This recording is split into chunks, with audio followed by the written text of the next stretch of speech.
Majority Leader Sandro Marcos, teka muna, parang hindi tama. Dahil iimbestigahan natin ang ating sarili. Kasi Isipin mo, kung tama yung mga pinagsasasabi ng mga ibang ngayon ay nagtatatalak na rin yan. 65, 67 congressmen ay pare-parehong contractors. Kung makikita mo naman nga, yung iba dyan ay galing na parang may USEC dyan na galing sa DPWH na ngayon ay congressmen.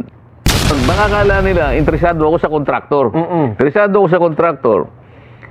Pero, makipag-cooperate kayo, makipagtulungan kayo. Tama.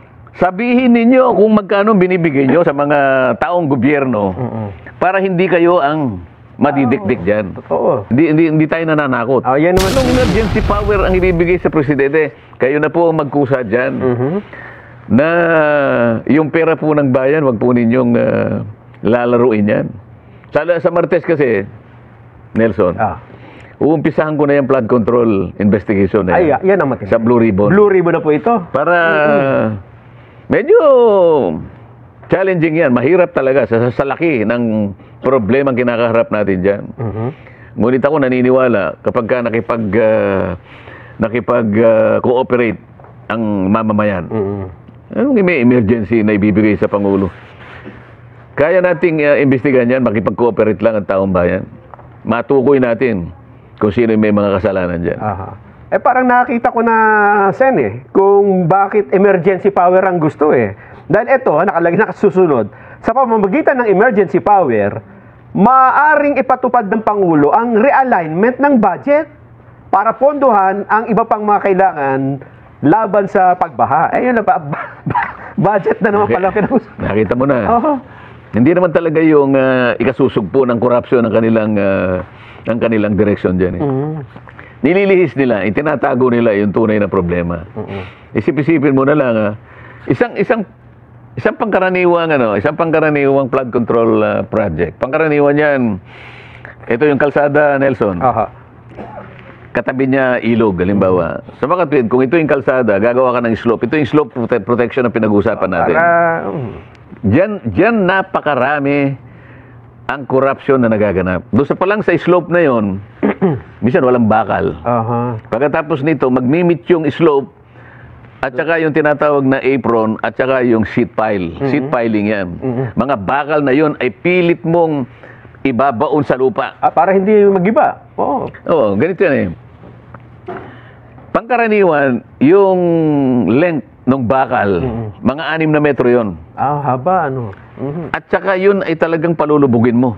Kaya nga, merong makinarya, malaki yun na talagang pinupukpuk yan talaga. Para ibaon. Para ibaon yun. At kinakailangan, yung pagbabaon na yun, abutin mo yung punto na kahit na yung tinatawag na scouring, sabi nila. Kasi pag umaagos ang tubig, naano yung mga lupa niyan. Yung pinabaunan. Ang pinakamaraming problema rito, lalabas ito Kung sinabi mo 6 na metro. Ang gagawin nila, minsan 3, minsan 4.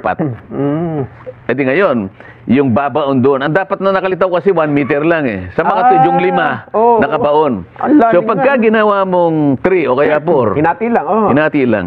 Yung sinabi ko sa iyo na scouring na yun, kasi lupa, makikita mo pagdaan ng mga ilang taon lang, halimbawa, o buwan, makikita mo nakabitin na yung Nakalutang na. Lulugso ngayon yung lulugso.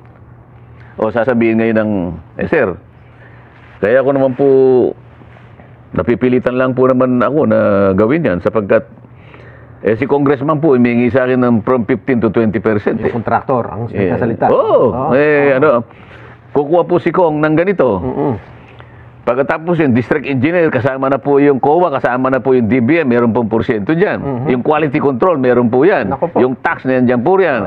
Pagkatapos yung barangay, may kumukuha pa po dyan. Kapag sinuma mo yon, ang natitira na lang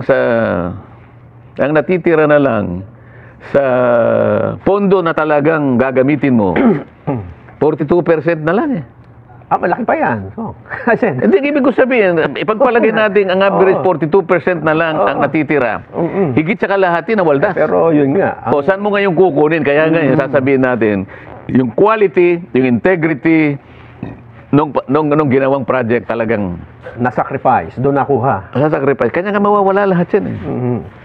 Ngayon, kung gusto ninyo ako, mag-random tayo. Aha. Random check. Pababako ko lahat yung mga ninyo, yung ginawa ninyong sheet piling na yan. Maganda yan. Nakikita ko yan, at tigta-tatlo lang pala. Makikita mo ngayon, baka kala nila, interesado ako sa kontraktor. Interesado ako sa kontraktor. Pero, makipag-cooperate kayo, makipagtulungan kayo. Tama. Sabihin ninyo kung magkano binibigay nyo sa mga taong gobyerno para hindi kayo ang madidikdik dyan. Totoo. O, yan lang aking munang masasabi. Hindi tayo nananakot. Yan naman Tinatakot ko lang. Kailan? Sa Miyerkules pa? Sa Martes. Sa Martes. Sa Senate Blue Ribbon. Wala tayong magagawa. Yun ang tungkulin natin eh. Abangan natin yan. Ito na po ang ating Vox Populi ngayon. Kailangan ba, mga kababayan, kailangan bang bigyan ng emergency powers ang Pangulong Bongbong para matugunan ang problema sa baha? A, oo, bigyan na ng emergency power yan para wala na tayong baha. B, hindi. Ano yung emergency power? Para maglaan ng pondo? Naku po. May bago po tayong paraan para sumagot sa ating Vox Populi. Iscan lang po itong QR code na makikita ninyo sa inyong mga TV screen. Gamit ang inyong cellphone. Ilagay po ninyo ang mga sagot. Pagkatapos i-click ang submit button, automatic po namin makukuha ang inyong mga kasagutan. Yung balikan natin yung sa flood control. Kasi ang banggit nyo nga, Martes, meron ng hearing ang Senate Blue Ribbon. Simula lang yun. Hindi naman natin kayang tapusin. Napakalawak ng isyong i-cover natin dyan. So, may mga mangilan-ngilan din tayong inimbita. Pero hindi matatapos sa isa, pangalawa, pangatlo. Hindi naman kasi natin titigilan hanggang hindi natin nakikita. Hanggang saan aabutin talaga ito. Kailangan talaga lumitaw kung sino ang responsableng mga opisyal ng pamahalaan. Masyadong malaki ang nawaldas na pera. Halos trillion po eh. Sa House of Representatives, hindi ko alam kung nag-start na sila dahil gusto rin nilang investigahan itong flood control project after ng SONA. Pero ang sabi ni Senador Sandro Marcos, ano senador? Congressman, House Majority Leader. Majority Leader Sandro Marcos, teka muna, parang hindi tama. Dahil iimbestigahan natin ang ating sarili. Kasi parang sinasabi niya, hindi, mga mababatas ang itinuturo nga May punto siya. Tama, may punto siya. Ano bang masasabi niyo sa sinabi na yon? Very valid ang punto niya, Sandro. Nelson, sapagkat paano mo nga naman iimbestigahan ang sarili mo?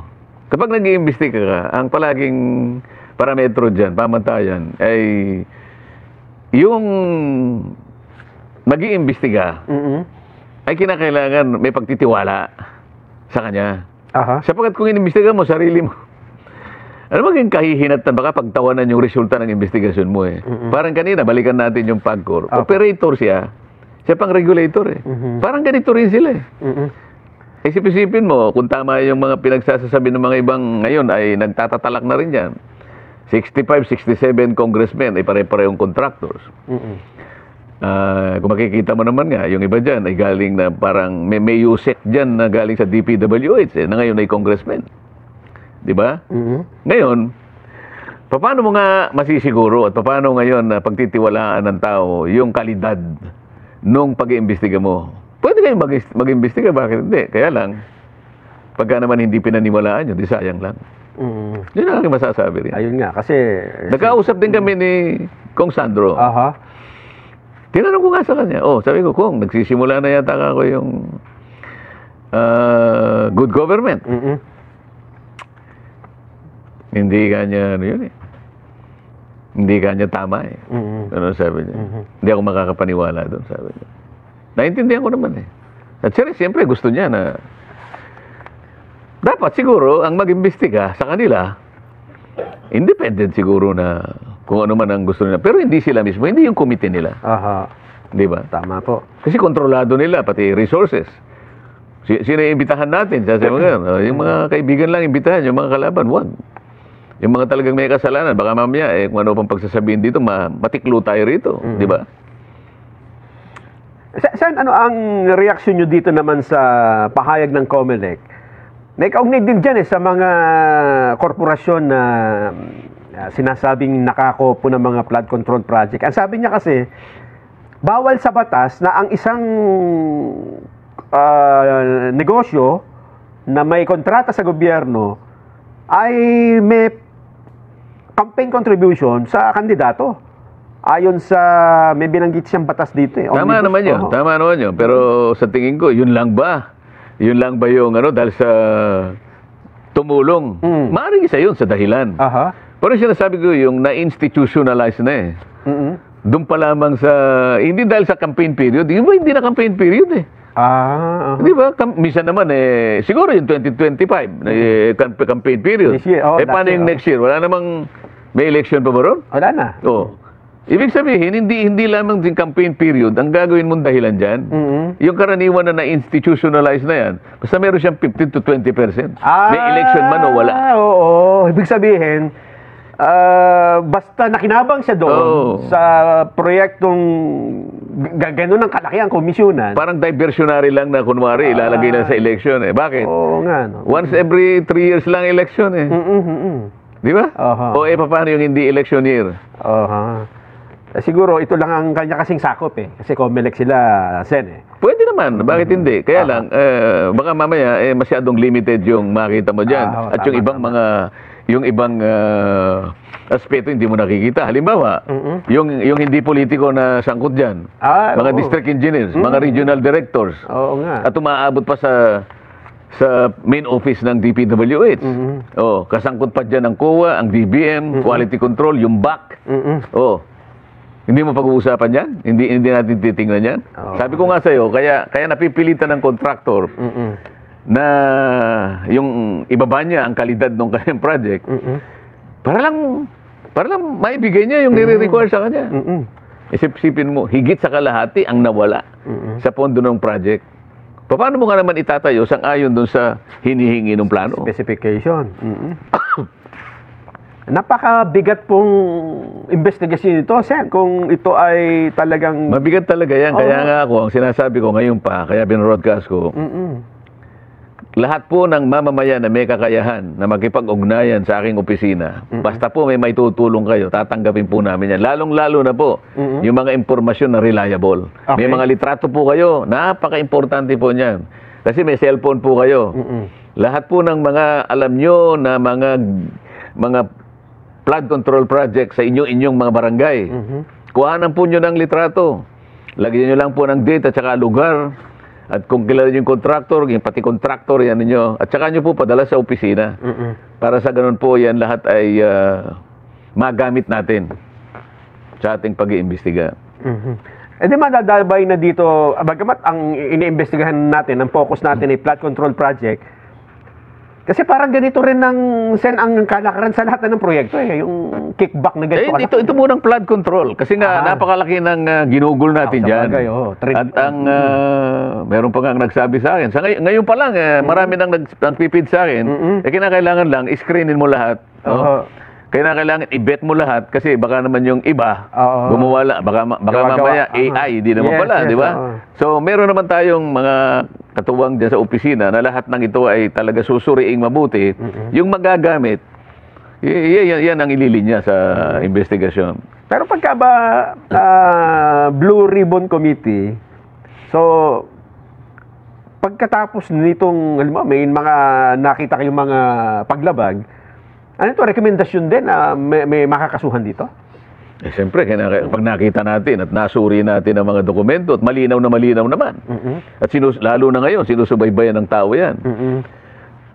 Pag hindi gumalaw yung concerned prosecution agency, mananagot po kayo. Kaya nga yung gusto kong maging ombudsman, yung talagang matino eh. Ay, nasabi nyo kasi wala pa tayong ombudsman ngayon. Nag-retire na yung dati nating ombudsman at ngayon ay merong 17. May 17 candidates for ombudsman.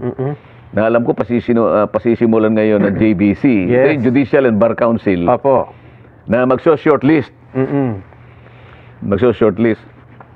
iisa-isahin nila, Sen, ano? Pero bukod dun sa interview, kasi interview nila isa-isa parang para makita kung anong qualification at karapat-dapat bang makasama sa shortlist, meron rin silang gustong gawin ng publiko Ito, naglabas sila ng post sa Facebook ngayong araw at ang sabi nila ay, "We welcome your thoughts, concerns, or comments about the..."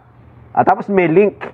Pag kinlik mo yung link, doon nalilitaw yung mga aplikante. At sasabihin mo siguro, bawa. Kanino galing yan? Sa JBC. O, di maganda yan. Ako, positive yan. Aha. Positive yan. Para masabi ng taong bayan kung anong masasabi nila dito sa mga nominado, dito sa mga aplikante. Ito po ang listahan, 17 po ito Justice Samuel Gairlan, Kim Henares Jacinto, former COA and now PCC Chairperson Michael Aguinaldo, Judge Jason Rodenas, Michael Musngi, Beda Epres, Bautista Corpin, Lisa Logan, Romeo Benitez, Felix Reyes, Geraldine Ekong, Melvin Matibag, Mario Lopez, Stephen Cruz, Jesus Crispin Remulla, Benjamin Kagiwaw, at Johnny Caroche. Ayan, 17. Ang sabi nila dito, Sen, pagka ombudsman, kasi ang uusigin mo dito, yung mga opisyal din ng gobyerno, yung mga nakaupo dapat daw, at least hindi politiko. Hindi, anong sa tingin nyo, Sen? Parang wala pa nga naging ombudsman na galing sa politiko o kandidato. Basta ang pinaka-importanting pamantayan dyan ay yung kakayahan mo na masusi mo mapag-aralan ng ebidensya laban sa isang taong ipinagsasakdal o pinaiimbestiga sa opisina mo. At meron kang kapasidad na i-resist mo yung anuman ng kanilang pakikipag-usap sa iyo. Kasi pupunta sa iyo yan Sa anumang paraan, kukuha ng padrino, ganito, ganyan. Dapat, hindi siya basta-basta. Ibig sabihin, matatag ang kanyang paninindigan na ebidensya lang ang gagamitin mo. Hindi yung pakiusap ng kahit sino. Kasi, maaaring kaibigan mo yan. Kamag-anak mo pa siguro. Di ba? O kaya may pinagkakautangan ka ng loob dyan. Hindi mo naman kasi mayaalis na ganun Pero dahil nga sa napaka-importanting katungkulan na yan. Kasi, ang gagawin mo ay pantulong para sa kasusugpo ng katiwalian. Kailangan magbigay ka ng hatol na talagang kaya mo hinatulan ng ganun, ay pagsasakdal mo. Kasi lahat ng i-refer mo, isasubmit mo sa Sandigan Bayan, ibig sabihin, kaso na yun Ikaw lang ang opisina na talagang may kakayahan na imbestigahan mo yung mga public officials. Kahit private naman, nakaugnay nung kanilang gawain sa public, pwede rin naman kahit private Kaya napaka-importante nun. Kaya makikita mo yung kalidad niya talaga. Kaya ang daming qualified, pero yung katatagan, yung yung parang natatakot sila. May nakausap kasi ako Sabi ko, kung ako tatanungin mo, bagay na bagay ka dyan. Kasi kakilala ko naman yun. Ombudsman, Ang unang nakita ko sa kanya, yung kalungkutan Ayaw. Yung takot Takot. Sinabi ko nga sa kanya, alam mo, kung talagang gusto mong tumulong sa bansa mo, kung gusto mong tumulong sa bansa mo, maraming paraan para tumulong ko sa bansa mo Pero yan ang ultimate. Kung talagang kaya mong i-contribute ang sarili mo dyan, magsasakripisyo ka dyan. Magsasakripisyo ka dyan. Pati pamilya mo magsasakripisyo dyan. Pero yun ang talagang sa nakikita ko kung ganyan. Ang kailangan para labanan ng katiwalian sa ating bansa. Tama. O andun naman ako sa Blue Ribbon. Hindi ka ayaw bang makipag-tandem sa akin? Kailangan ko yung ganyan. Diretso na. Halimbawa kasi kung nasuri ko pagkatapos umabot sa ombudsman iba naman ang pananaw niya. Baka mag-away pa kami nun. Oo nga. Di ba? Pero kung halimbawa, alam mo na madali, yun, in-offer ko pa sa kanya na ganun Ayaw. Hindi ko alam kung nainganyo ko siya o lalong natakot sa akin. Baka kung nandito sa listahan, pwede. Kasi kung wala sa dito sa listahan, hindi... Wala siya sa listahan. Pwede ibang ihabol yon na... Kung halimbawa, ako si Pangulong Bongbong. Pwede ba yon na hindi ka kasama sa... Hindi, kung ako si Pangulong Bongbong. Sabi niya, Mr. President, ito po yung tatlong napili namin mula sa mahabang listahan. JBC, Ayaw ko ito mga ito kanya. I-open uli. Pwede gano'n. Ba't naman hindi? Pwede pala yun. Ako yung Discretion. Ako yung pipili kung ayaw ko ba Bakit? Oo nga, tama. Diba? Tama kayo. Nasa Kung seryosohin natin. Kung gusto nyo seryosohin, di ba? Kasi ang taong bayan nakikinig Hindi yung taong bayan na palagi sinasabi ng mga nandun Pag nagsalita sila, ito ang gusto ng taong bayan, impeachment, maniwala ka sa Diyos Maria Jose po.